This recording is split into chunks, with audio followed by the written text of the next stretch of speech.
mahimo ning kinabuhi nimo. Abot tayo ka sa point nga daghang testimony.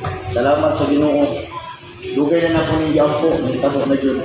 Kaysa sa Ginoo nga unsay mong pangayoon. Diyan po important ask anything. Pangayon di sa isa.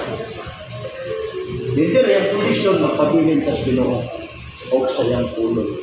So ang tinuod na pagpabilin sa Ginoo mao diha sa pagbaton o pundasyon rooted in His Word na imong gi-recite, imong gisugid, imong gitun-an, mato pa ni Joshua, meditate day and night. Yun din siya, and behold, makita nimo nga magmauswabin ka. So wala na yung sekreto sa success and prosperity is by simply believing His promises. Ikay Diyos na ito yung pulong kada adlaw, bahala kung sa crisis panahon. Basta kayong pulong buhi, alam nimo. Imong gihigugma yung pulong, then you shall eat the fruits thereof.